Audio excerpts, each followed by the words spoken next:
Okay. Welcome back to Mrs. B Reads. We are working on Kate Messner's The Trouble with Heroes, and this is my period 6 class. You know, they all just said. Clean up in aisle 12. Middle school is such an experience. Okay, here we go. So we left off. We finished page 22, and Finn learns what he has to do to make reparations. That's a word that means like repaying, like making up for something that you owe reparations for, right? Making amends. So he has to make reparations by climbing 46 mountains with a dog that he does not know. Here we go. Page 23. Are you freaking kidding me? The words explode from my mouth. I jump up.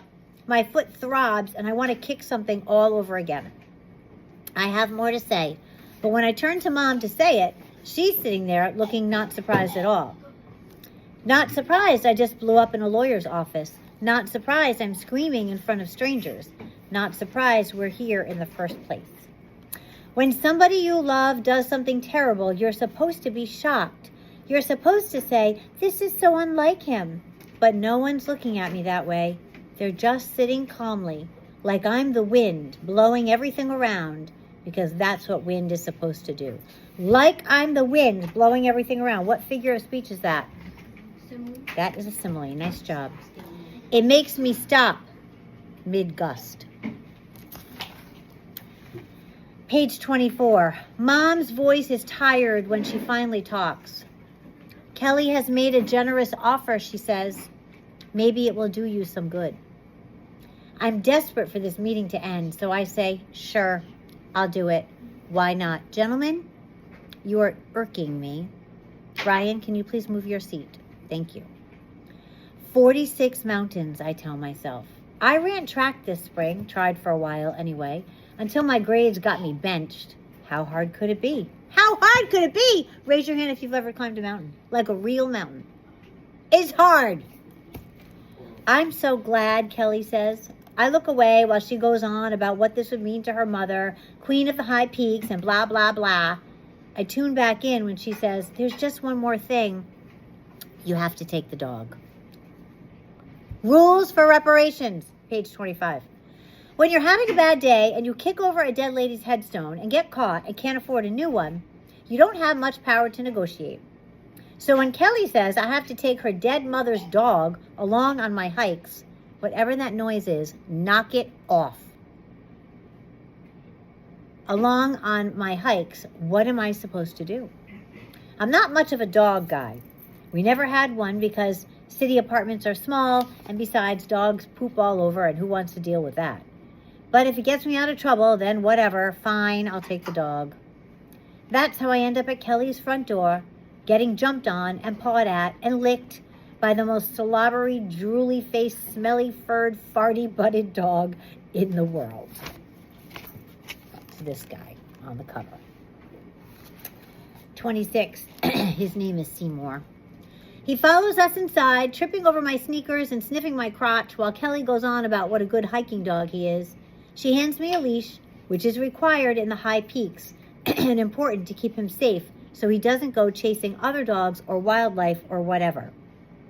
The leash is long and stretchy, so he can climb the steep parts, Kelly says, without throwing me off balance.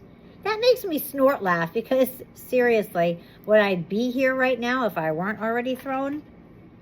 Kelly pulls an orange backpack from the closet. Do you know why it has to be orange? Does anybody know?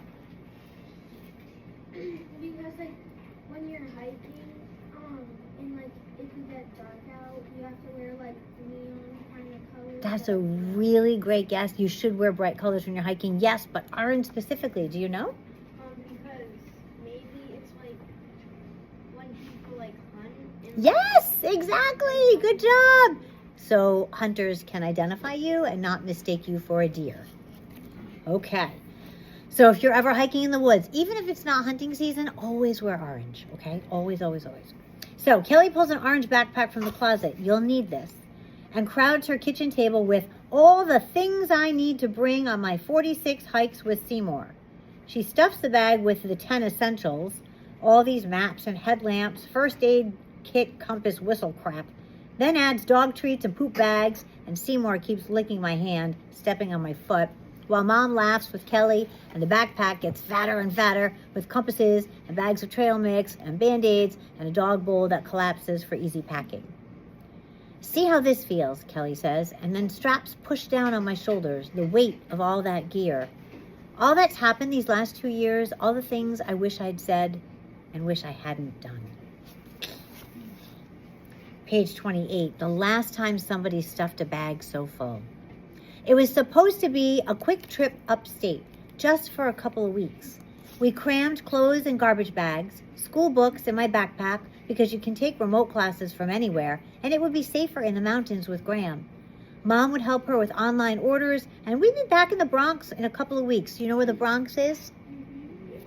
New York. Yep, New York City. As soon as all this blows over. What are they talking about?